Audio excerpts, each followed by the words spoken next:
Cooke. I'm about to get all up in your biz. Are you ready? I'm ready. Thank you for having me on. So, Matt, I told you before we just started that I do very little research on people, but I knew that I wanted you on because I go a lot with intuition and gut feeling. But before we dive into manifestation and what it means to you, can you tell me how you, like, where did it start for you? Where did manifestation start in your life for you? It's a great starting point. A lot of people have heard this story, but it's really important because it's the foundations. So, 5 years ago, February 2019, was when my whole life changed. I wasn't spiritual at all then. I was an estate agent here in the UK, corporate job, 9 to 5. Didn't believe in anything other than sort of the reality I was in. And it was a typical evening. I was lying in bed with my wife. We were watching Netflix together on our laptop. And I just decided to turn over and go to sleep, but I was still awake and my wife was still listening to Netflix. And then out of nowhere, this very strange sensation spread across my whole body. It was a vibration that gradually intensified to a point where it wasn't painful, but I was just intrigued. And it genuinely felt like I was hovering above my bed. And then I heard a very high pitched ring in both my ears, and then it went completely silent. And I heard a voice, and the voice sounded like it was the opposite end of a sports hall, getting closer and closer. And it said, "Hi, Matt, it's Mum. Can you hear me?" And it blew me away because my mum had passed over 18 months before that in July 2017. So here I am, I'm awake, and my mum's talking to me. I was lost for words. I was literally mind blown, as you can imagine.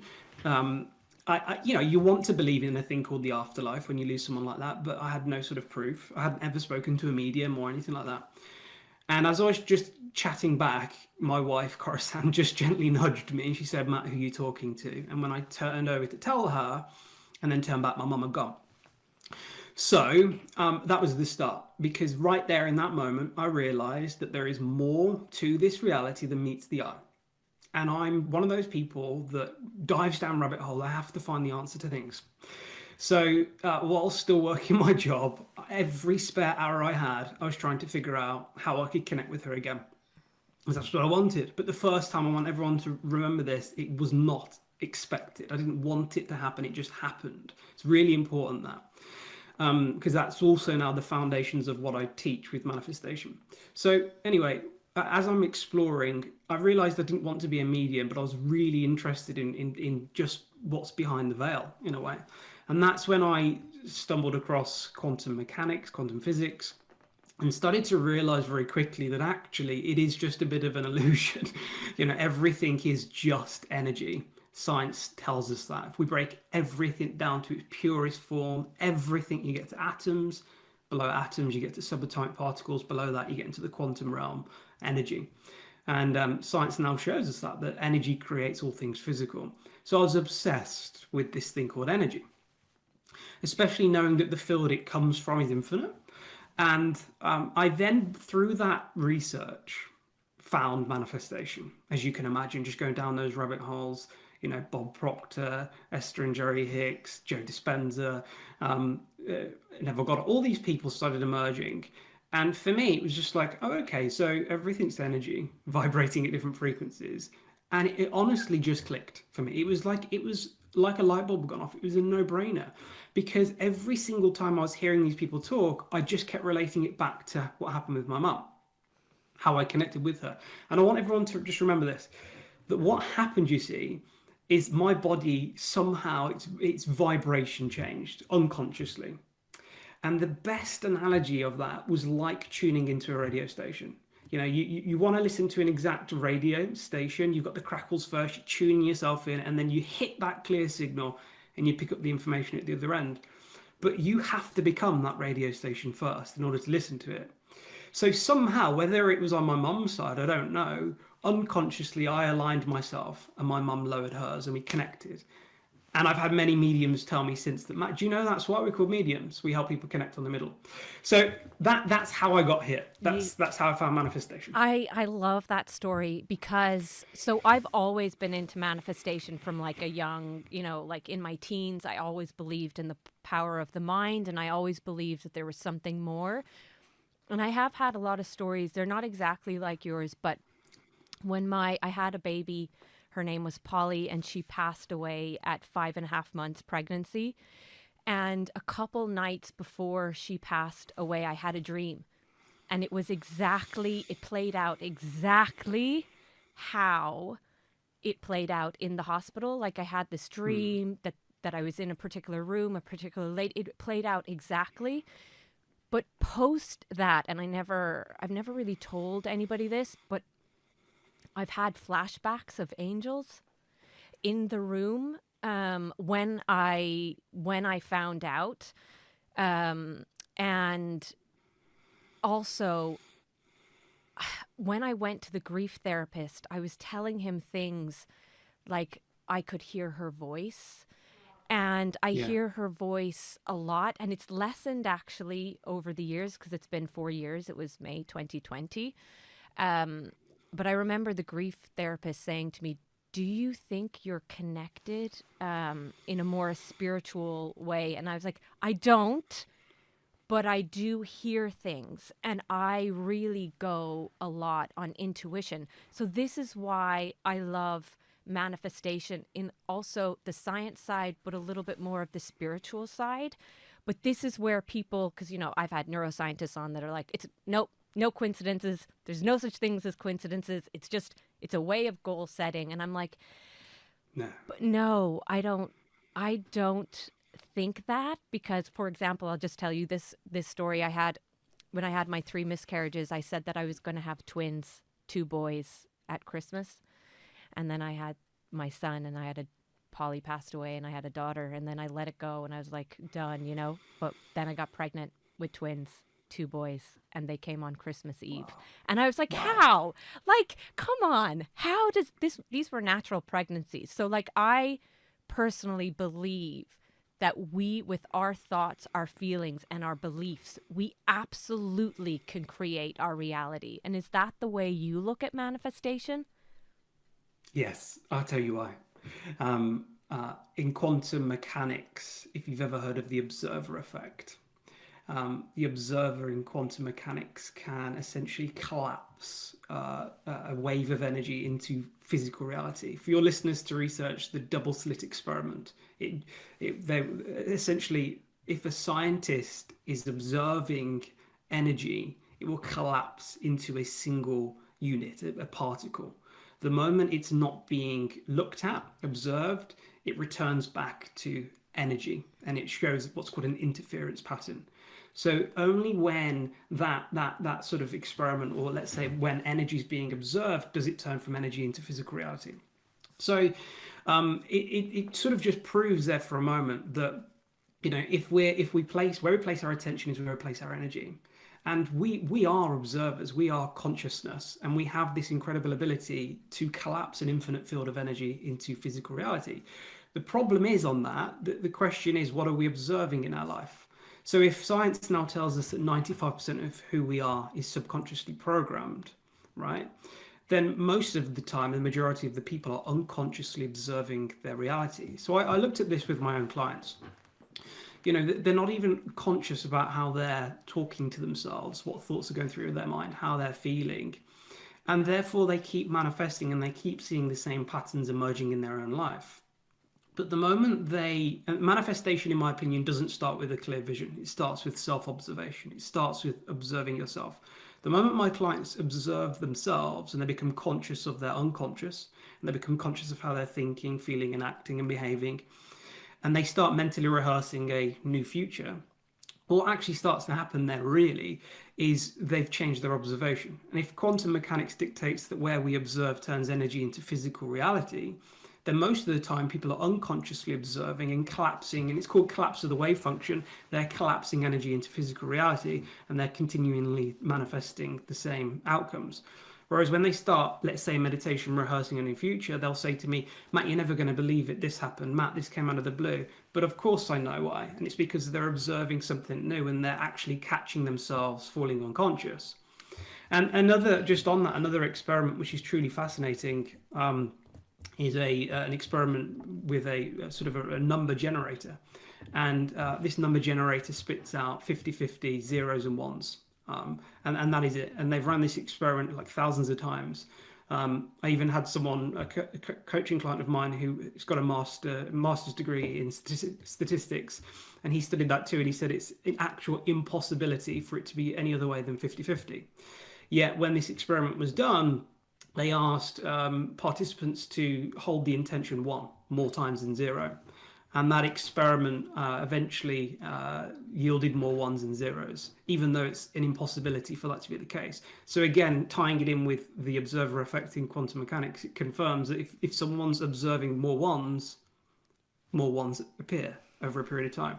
So I think there is proof now to this. It's not been labeled scientifically proven in terms of manifestation, but I think we can read between the lines. Yeah, and I think your point about self-awareness is absolutely key, because what I'm finding, since I'm a corporate lawyer, and just after the loss of the baby, that's when I started my company, Pause Penny, and the podcast, right? But it wasn't until I started like going on Instagram and talking about manifestation that I realized how negative people are talking about themselves. I can't do that. I'm not smart enough. I'm like, where? Like, I know a lot of these thought patterns can come from maybe childhood or whatever, but I was recently talking to a girl who has a PhD, a postdoc. She's extremely intelligent. She came back from a really, tough background, so has done so well. And she said to me, like, oh my God, I have to gear myself up before I do any research or I write a paper, because like the thoughts in my head are just like, you're not smart enough. You can't write this. So how do people start to become, because people don't even realize that they're saying stuff like, I can't afford that, or that's too expensive, or I'm never going to get on the property ladder, or even for dating, like I can hear people say to me all the time, I'm never going to meet anybody. It's so hard. This constant repetition of the words that they don't even realize they're saying them. It's a great question. And I'd like to do a little exercise for you and the listeners to understand this, because you have to firstly understand and acknowledge that you're not your thoughts. And that's quite hard to understand that. So if I ask you and everyone else just to close your eyes, and I just want you to say the word hello 5 times in your head. And once you do that, I just want you to shout it as loud as you can in your head 5 times, 5 more times. Okay, and the question is to you, were you aware of the word hello? Could you see it? Could you hear it as you were doing that? I visualized the words. Okay. That's the way Yeah. So some people are either going to see the words hello or hear the word hello. I hear the word hello. And you see the word hello. The question is then, who heard it or saw it? Yeah, that's... Who? And you might say me, and I'll say, well, who's me? And you'll say it's Yvonne, and I'll say, but that's your name. That's the label. What you are, what we all are not our thoughts. We're the separation. We're the observer, the witness, the consciousness. That's what we are. Pure essence. So then it gives us this power, this realization that there's separation between who we are and the thoughts or the feelings. We're not the thoughts or the feelings. Now, in science, it's called metacognition. We have this incredible ability to think about what we're thinking about. It's like, another analogy is if you imagine diving in the ocean and you were able to stop a fish that was swimming, you could say to the fish, do you know you're swimming in water? But to the fish, it'd say, what do you mean? The water's my world. But you as the diver can clearly see the separation between the water and the fish. And that's the same with us and our thoughts. So the first stage is recognizing the separation. And then we have this power then to observe ourselves. And if a thought comes in such, I'm not worthy, or I'm not loved, or I've got no money, well, guess what? If you don't know the separation, that thought slips by your consciousness. So you merge with the thought, and now guess what happens? Well, thought scientifically creates something in our bodies called feelings, and you can't think greater than your emotional state.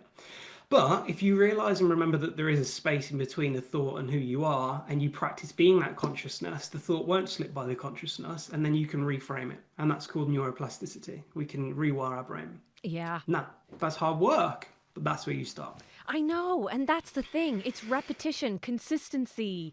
Like for me in 2023, I started posting affirmations daily, 3 affirmations daily on my stories. And people are like, I love these. They give me just a little bit of positivity in my morning. But what I did was I took Doc Amen, he's the psychiatrist that has researched 250,000 brains, and he says to name your brain. So I've called my name Patricia. So if she ever says, like, if there's ever, there's times of doubt, of course, I'm like, why am I doing this, trying to sell these boxes and podcasting, which actually brings me a lot of joy. But there are times of like, geez, it's easier to just get a wage as a lawyer. But then I just say, stop, Patricia, the brain, take a hike. You go back to your why, as into why you're doing this. Do you ever have doubts of the path that you're on, or do you ever have down days? And if you do, what do they look like for you? Yes, absolutely. Not as much as I used to, because I've been doing this now for so long. But I think the one emotional frequency that we all need to remember is authenticity. Yeah. Authenticity itself vibrates faster than love. So they did an experiment in what's called a Faraday cage, where they put people in and they stopped sort of any electromagnetic signals getting to them, and they asked them just to be their self.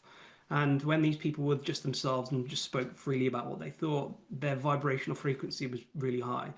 And the reason that's important is because, if anyone thinks about something that they want to manifest, it will only make them feel a certain way. And those feelings are elevated. They're gratitude, peace, love, excitement. And authenticity is up there, right? But most people, and we'll come on to sort of the foundations of what I teach, are actually operating in fear or in lack or in separation. So actually, if something's difficult, just own it.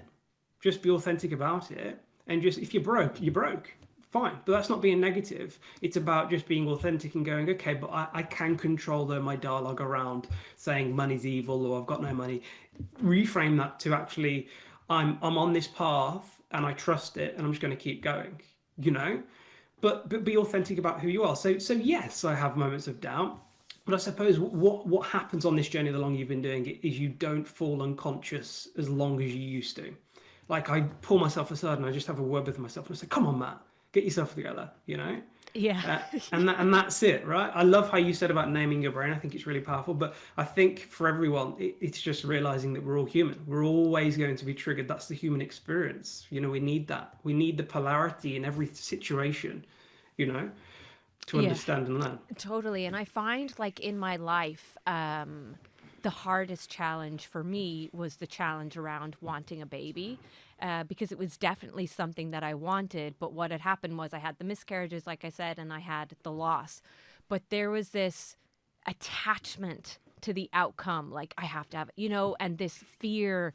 And the reason initially I said that I was manifesting twins was because I had the 3 miscarriages. And if I had twins, that was it. I was done. So I felt like, looking back on it now, I was manifesting out of like fear that it wouldn't happen, because if I had to, then I'm done and I can end this chapter of my life. But it actually happened as I let go of the attachment. It actually happened, well, not as a surprise. I mean, we were trying for a third, but we got twins.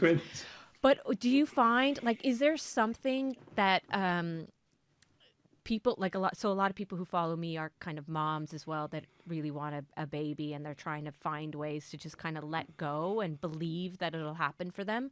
Do you find there's certain people, like, what are they looking for typically when they come to you, or does it just range? No, it's very obvious actually. The 3 are always financial abundance, love and a new relationship, and business success. They're always the top 3, and then under that comes pregnancy, family, health. But those are the top three always. And then just to answer your other question, for anyone that follows me knows this, that the foundations of what I teach is want equals lack. Okay, so let's just understand that for a moment. I'm not saying you can't have what you want. What I'm saying is by expressing a want, you're signaling lack. And the universe, which is a divine field of intelligence called the quantum field, doesn't perceive time as we do, doesn't perceive the space between objects, it only understands now. So if you say I want money, you're basically saying I've got no money. So you have to, this journey's pivoting and going from wanting to being. So to want is to just recognize the lack and the separation. And that is where people struggle. So you can have the destinations and the goals, but you've got to start embodying someone who's already pregnant, who thinks that way, feels that way, behaves that way. It's the same for money, same for business success. And people say to me, but Matt, how can you pretend that you're living that future state when your actual circumstances shows otherwise? You can't pretend you've got money when you haven't. No. And it's not about faking it until you make it. It's about feeling it until you make it. Because if you want anything in life, like I said earlier, it's only going to make you feel a certain way. So there are things you can do today to trigger and release the same emotions that would be released when that manifestation occurs. So you can be in alignment now. And that is the switch. Yeah, and I totally agree with that. And that's one of the reasons why, for me personally, I don't do a vision board. We have what's called a vision box. But even coming into this studio today, there's these podcast awards, and I picked one up and I felt it and I held it, and I was like, I'm gonna win one of these podcast awards. So I try and put myself in a situation of almost pretense that it's going to happen for me. I will, if I have a guest that I'd like on the show, I visualize them. If I know it's going to be via Riverside and not in person, I visualize a laptop and a screen. I see it before it actually happens, and I use a lot of kind of visualization. And for example, for when I was manifesting my soulmate, which I was doing totally incorrectly, I was, choosing the person, the guy down in the office or in the gym or whatever, which you should not be doing. But I totally changed, and I wrote down the qualities I wanted in a person, and I met my soulmate within 2 months. But I used to wear a fake engagement ring on my finger at night, and I'd be like, I am engaged. I'm, doing these crazy little things. I've created a check. I've created a pause penny check because I saw the one that Jim Carrey wrote, and it was just a little bit not exactly right. And I created a contract of employment for people who want a manifestation contract. So getting people to feel it, feel the emotions around it. Do you do things like that yourself, of things that you might want for your business, or would you use a vision board, or is it all in your brain, or how do you do it? Great question. So yes, I do a vision board, but I don't stare at it every day. I just have it in the periphery sort of vision, because I don't want to get attached to anything. To be attached is to be in lack again, in a way. So you've got to surrender the attachment. But just putting it on a vision board is just setting a very clear intention. Like I said in the number generators, affirming more ones than zeros. It has this incredible ability. Every single time I do a vision board, it all sort of manifests, but I'm not obsessing over it. So I'll share with you the tools that I use myself. The first is every single morning, the first thing I do is a meditation, a guided meditation to mentally rehearse my future. The reason for that is because the brain doesn't know the difference between a dream or reality. If everyone thinks back to the last time they had a nightmare, you wake up in the middle of the night for a split second, you think, oh no, it was a dream. But then you look at your body and you realize your body was just reacting emotionally to a nightmare. Your heart's racing, you're sweating. So I want to be defined by a future and get excited in that, And I want to visualize the next phase as if it's already happened. And then my brain thinks it is, and my body reacts emotionally as if it has. And then from there, I journal. But I'm not just streaming consciousness. It's not a diary. I'm picking one very specific question and journaling deeply on it. So for example, how did my meditation go today? Or how am I going to think, feel, and behave on this podcast this morning? And be very precise about that. Then I move to gratitude. 5 things I'm grateful for, but not, I just want to say this clearly. I don't I use gratitude in two very distinct ways. Yes, I use it for what's already in my life, like my wife and my family, but I'm grateful for what I'm manifesting before it manifests. Mm-hmm. Okay. So, in the context of, let's say, social media, the growth, even being on podcasts, I'm so grateful and blessed now that people approach me to be on their podcast because it's another way for me to get long form content out there and help more people. Thank you, thank you, thank you. Or everything I've manifested, gratitude is actually my superpower. It's being grateful for it ahead of the event because they're not in lack, you know. So gratitude is a superpower for me. Affirmations, very, very specific affirmations that are tailored around my intent to manifest. And then I'll say those and write those down every single morning. And then I actually write down every morning 9 things as if they've already manifested. And I'm always playing with small things, big things, like, wow, I can't believe that happened. Oh my God, wow, like that was crazy. You know, things like that. And that's the foundation. That's the basics. The real work is the rest of the day.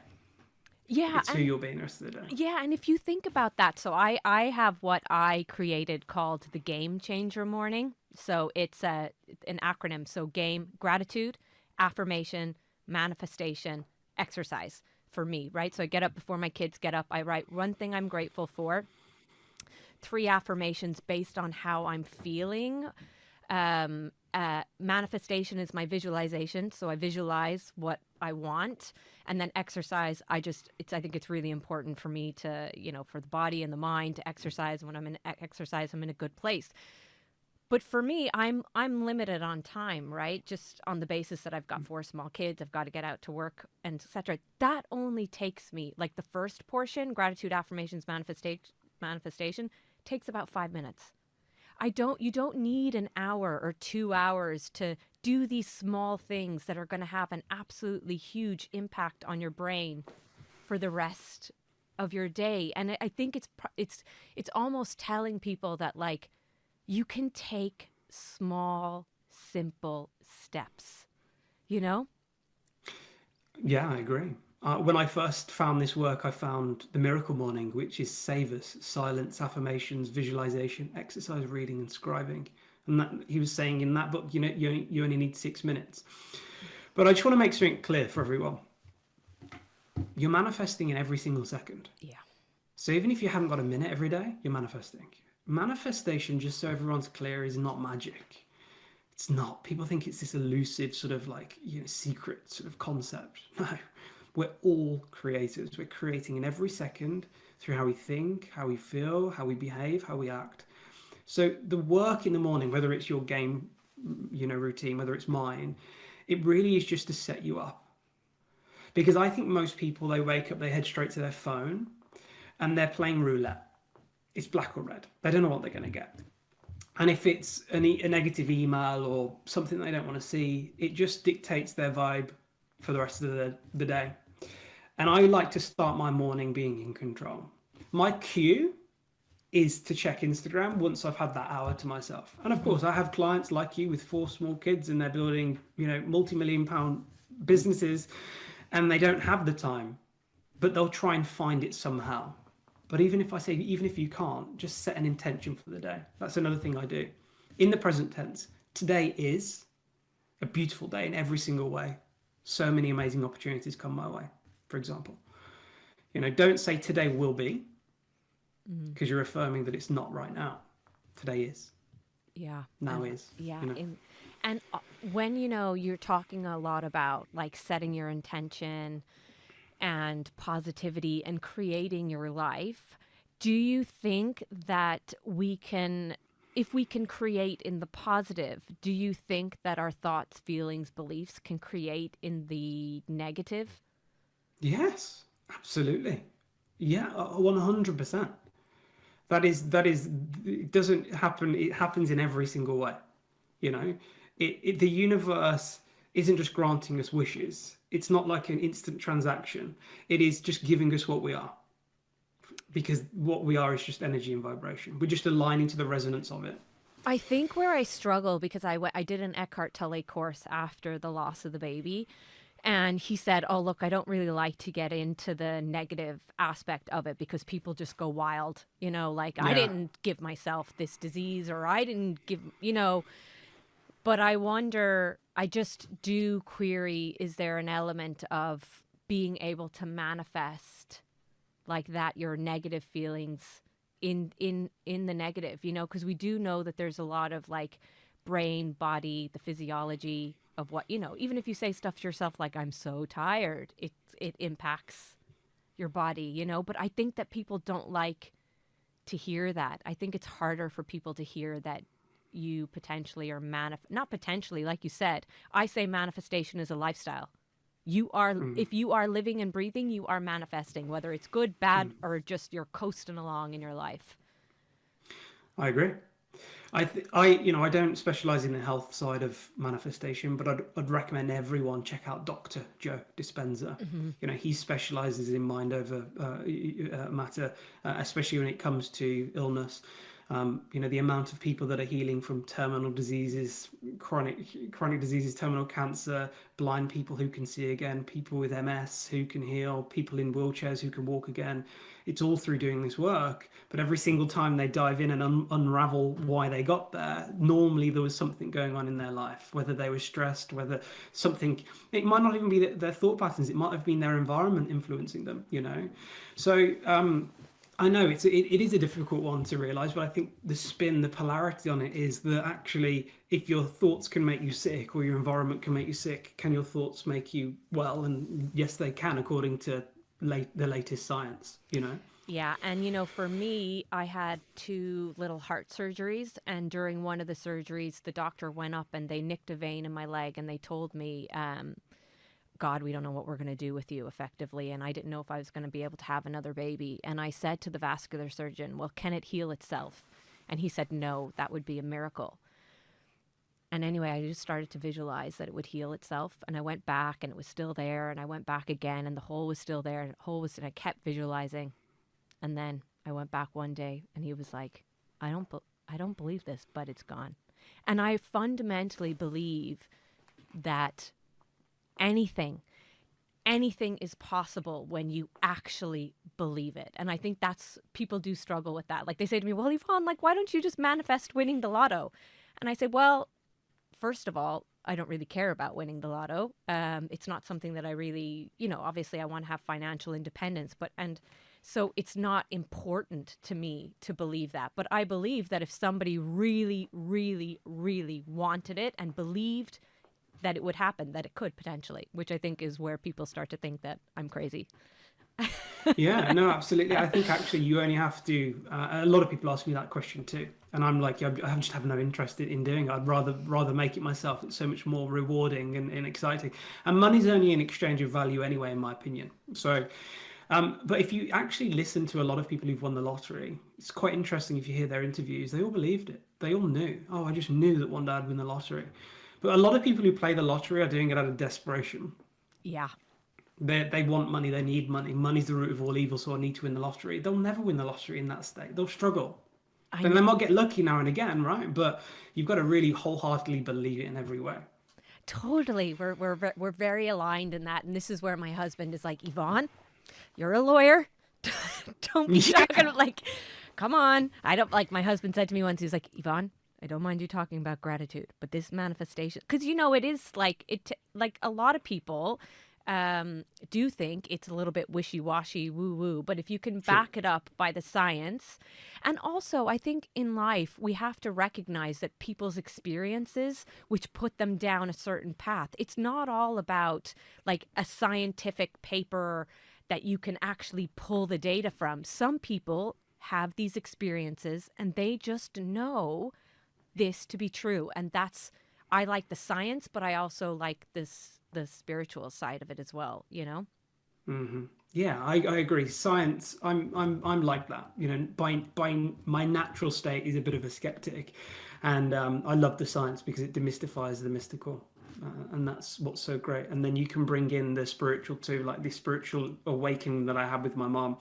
And I still wanted to brush it off. I still wanted to sort of ignore it until I couldn't.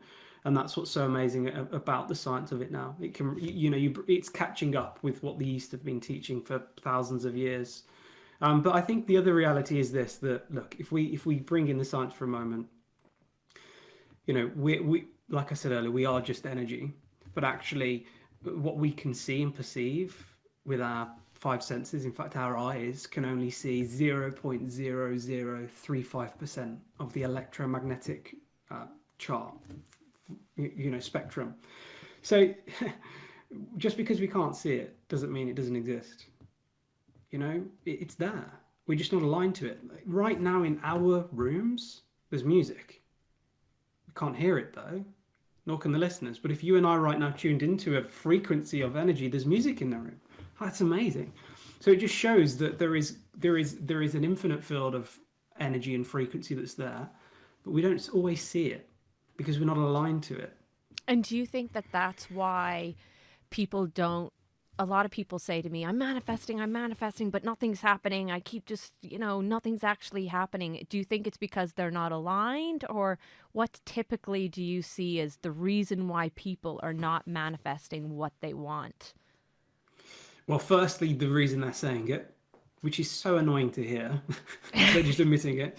Yeah. But actually, here's where I think people go wrong. So, manifestation should not be about a destination. Okay? My quote that I live by is the man who loves walking will walk further than the man who loves the destination. So it shouldn't be about a destination. Now, I'm not saying you can't get to a destination and get to what you seek. You've got to realize that if there's a destination, there's a gap and there's lack in between where you are and what you want. You've got to reverse engineer down the destination. And most people are too far out from where they seek to be. And that weak alignment is very hard to believe. And if you can't believe something, you can't feel it. And if you can't feel it, you won't attract it. So what I always say to all my clients and anyone is, look, let's set the huge vision, but let's put it on the bookshelf. Let's come back to it. How can we reverse engineer down this manifestation to the next step?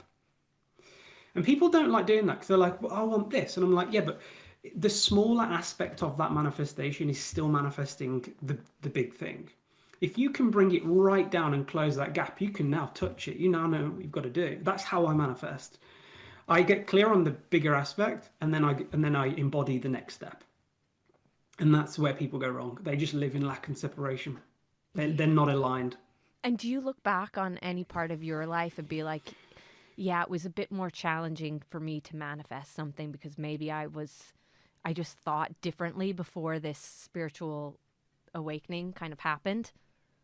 Yeah, definitely. I mean, there were definitely times in my life before this where you just know, you just have a knowing. I was the youngest manager in the firm of real estate agents that I work for. I was 26, the youngest manager by 10 years. But at 19, someone walked past my desk who was spiritual, and she just pointed at me. She said, "You'll be the youngest manager in this company."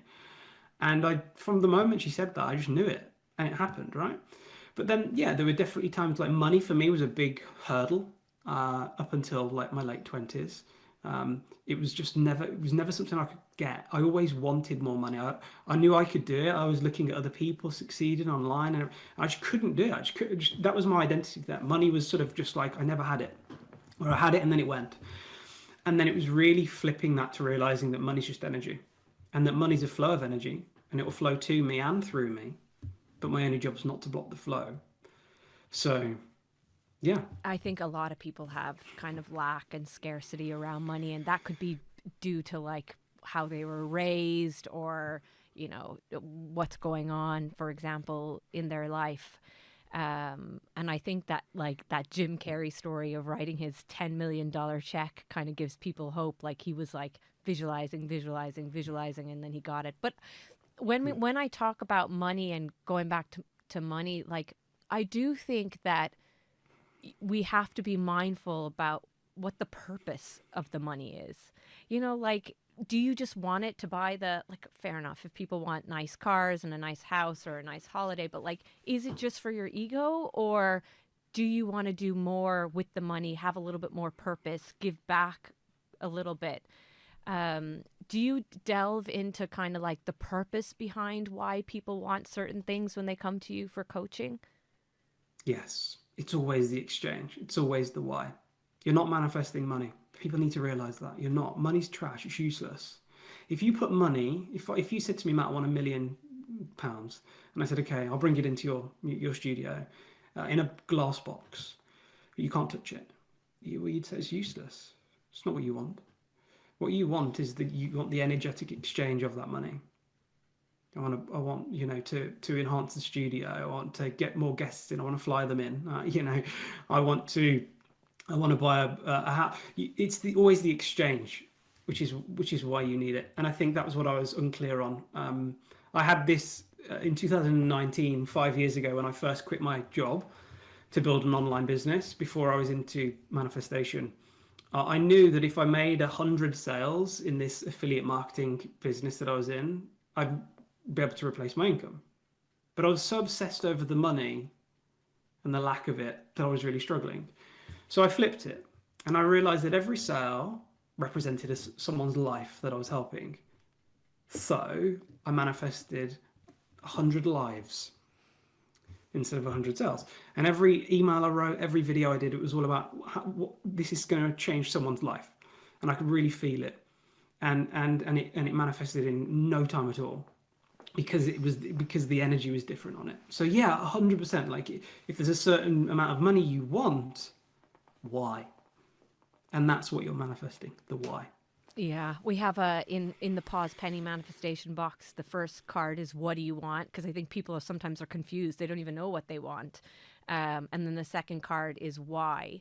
And when I was talking to Jim Doty, the neurosurgeon, he was saying that when you change up the narrative and you're kind of giving back, and there's less of me, I want money, I want this, as opposed to, look, I want to help people out genuinely. I want to let them know, like inspire them to know, like you can change your life. That manifestation just starts to explode for you so much quicker, because you've just changed it. All you've done is changed up the narrative. Yeah. It's simple. That's all it is. Yeah. Simple. Simple. My motto is just to keep it simple. Really, just don't overcomplicate it. I know we always overcomplicate it, or people do with their thoughts in their minds. I can't do this, or they won't dream big. And I say, like, I'm totally delusional with my goals, because I'm like, yeah, it can happen. But on that, just tying this in, I don't want to go too deep with the spiritual stuff, but I've continued to keep this obsession alive of the other side since connecting with my mum.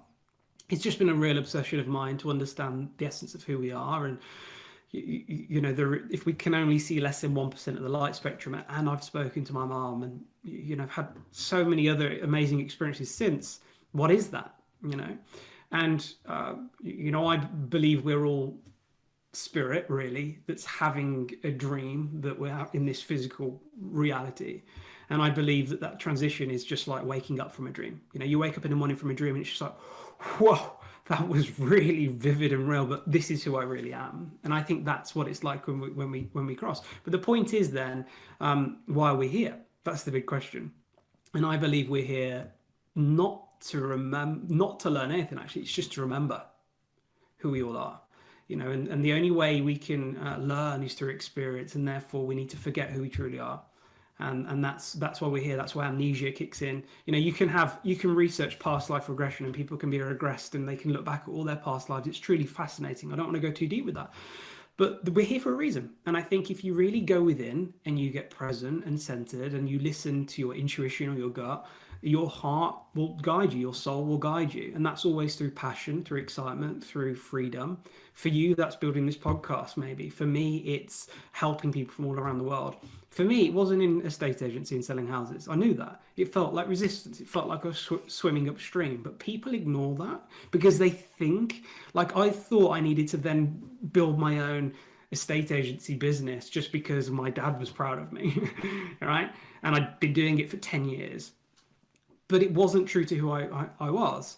So it took an enormous risk, taking out a huge loan to quit my job, and my wife quit her job at the same time. And we just we had a loan to cover us for 6 months because we believed so much in this work that we were doing. But people aren't prepared to take that initial step. It's the courage. It's the It's the courage. courage to take that step and just say, I believe in myself and I'm just going to do this, because it takes a lot of courage to quit your job and take out a bank loan that has interest Yeah, on it. You know, it was you, crazy. yeah, but you have no regrets, right? No.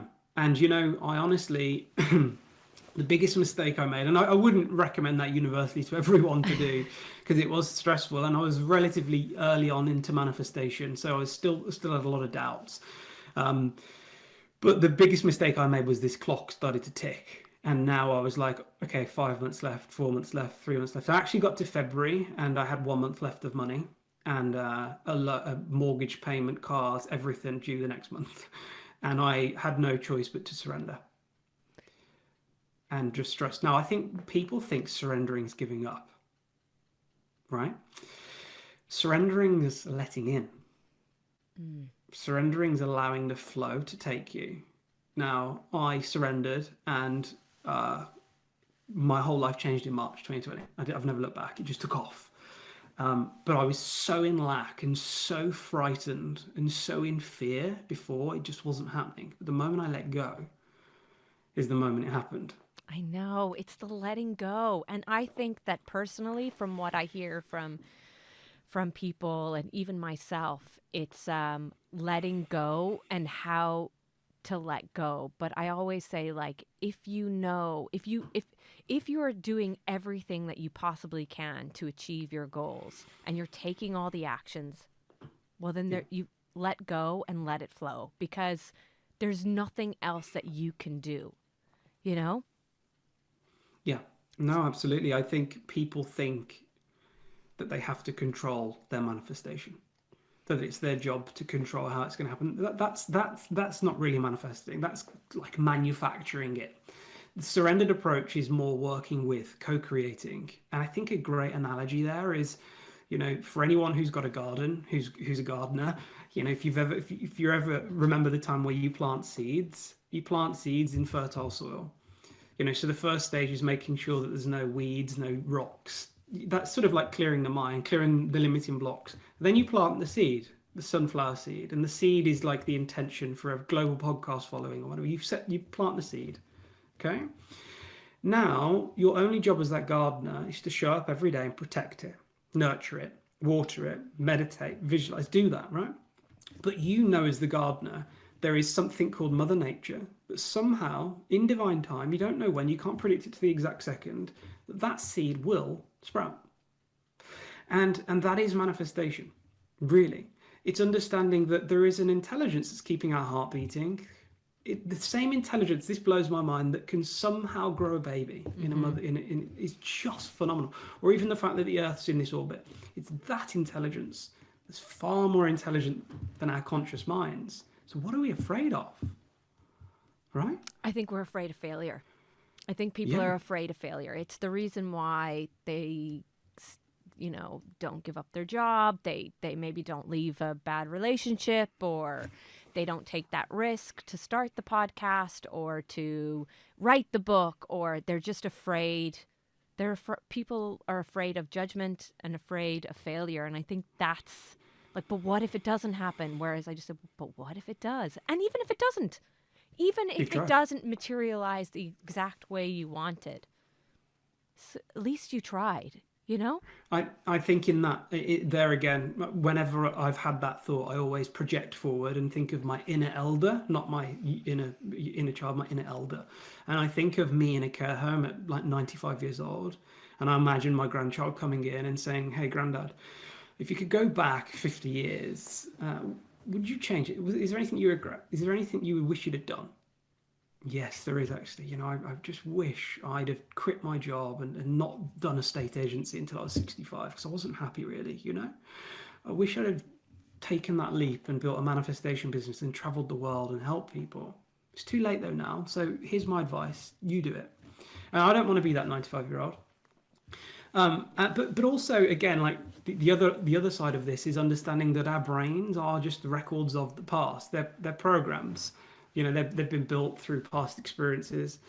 So its natural state is survival, protection. and the unknown is fearful too. We're animals, really. You know, the knowns keep us in the cave. It's the warmth, the familiarity, the fire, the protection. Stepping out of the cave is the unknown. But the way I look at it is, like I said earlier, if reality actually is over 99.9% invisible fields of space unknown, the question is then, would you rather trust something that represents 99.9% of reality or something that represents 0.0035% of reality? I know what I'd rather trust, and that's the thing I can't see. So then I want to lean in more to the fear. Otherwise, nothing's changing, you know? Einstein says the definition of insanity is doing the same thing over and over again and expecting a different result. Yeah, it's just, I just think manifestation is phenomenal. I find actually, I was really nervous about posting because I'm on LinkedIn more about manifestation. I don't post about law, I post about manifestation. I was like, what are these lawyers going to think of me? They're going to think I'm insane. But you know who's contacting me in the DMs? It's all lawyers. It's all CEOs. It's all executives because they are actually people that believe in the power of our minds and our mindsets to get where we need to go. So on that, and you know, I don't want to name drop, but I have some pretty big celebrities that follow me. Name drop. Come on, Matt. Name drop. The Rock, Dwayne Johnson. Wow. Yeah, that is so cool. You know, so he's probably one of the biggest, but yeah, so quite a few. And the one thing, you know, when some of these reach out and message me, and they always say the same thing. They always say, you know, Matt, love what you do, love what you teach. It's real. I live by this. Mm-hmm.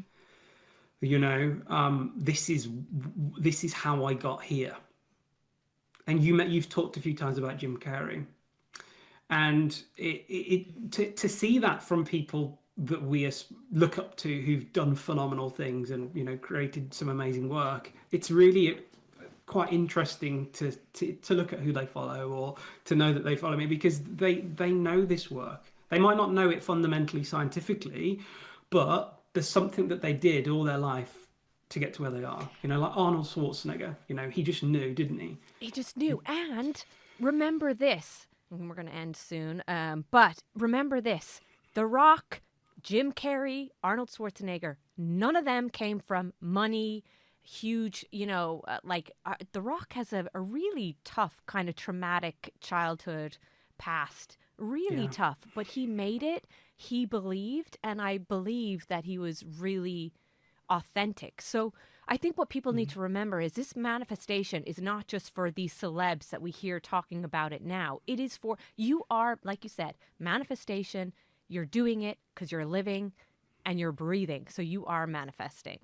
And finally, Matt, who did you write in your gratitude, write who you were grateful for today? These are my last two questions. One is, who are you grateful for? Okay, it's a great question. So you were in my gratitude this morning. Oh, you have to tell the story about how... Okay, guys, listen. Matt has over 300,000 people on Instagram, and I don't have very many followers. So, Matt, you tell them why you said yes to me. Okay. So, yeah, I have a lot of people message me to be on their podcast. And for me, I'm very intuitive. I listen to a feeling. I wait for signs and synchronicities. And, you know, I think we could all hope and wish for a little bit more time in our day. But when you reached out to me, within the hour, I'd actually ordered a book before you messaged me. And that book was called Mind Magic. And the author of that book was on your podcast. I don't know when, but it was the very same hour that I ordered that book. And then you messaged me. And I just put two and two together and I realized that there's no such thing as a coincidence, you know. And then that's where you have to then take what I like to call aligned, inspired action. Yeah. And I jumped into a cab and the cab had 777 as the last three digits. And I read your message saying, yeah, sure. And I was like, what? And he said yes. Yeah. Yay. Yeah. So absolutely. And I think that's the other thing like I said to you before we started recording, for me, I'm very humbled with the fact that I've grown to, you know, all platforms over 500,000 followers, which is pretty insane. But I remember starting with like 10 followers, and but I always knew. And I think that's the thing. And so I never look at people and judge based on numbers. For me, it's always a feeling, So yeah, to wrap on that, you were in my gratitude this morning, because I'm grateful and blessed that you invited me on, because I'm sure we can reach more people. And what else was I grateful for this morning? Let me just try and think. Of course, I was grateful for my wife, because she's my soulmate. And actually, I don't give her enough credit. For anyone who follows me and knows, it's just my wife and I who run this business. And she is the other half of everything I do. So she films me, she edits all my videos. She's downstairs now on editing, and she's fast. She's amazing at what she does, but she's the unseen artist in all of this. And I like to give her as much credit as I can. So if she watches this, which I'm sure she will, she doesn't need reminding, but I am grateful for her too. So she was in my gratitude. And your final question, what are you manifesting now? Or what is something you're manifesting? Okay, so and I've had, I've had so many people tell me what they're manifesting on this podcast, and then it's happened. Like, they put it out there on my podcast, and boom, it's a sign.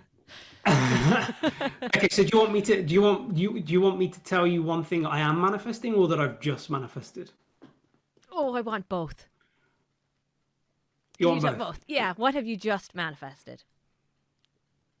Okay, I've just manifested a book deal with Penguin. Wow. Yeah. So that's pretty exciting. That's actually very funny, because as you were talking, I was thinking to myself, God, I wonder when he's going to write a book. Yeah. So congrats. That's amazing. I've had a few people with Puzzle, Pan Cook at the Fake Pan. He's OCD. He was on last week. So that's great. Congratulations. Yeah, it's really exciting. Thank you. And I was open to any, but they were actually on my vision board. In 2022, I had no idea how I'd ever be able to manifest a book deal, but I did. And I suppose if I was going to put anything out there and set the intention, I love Gaia.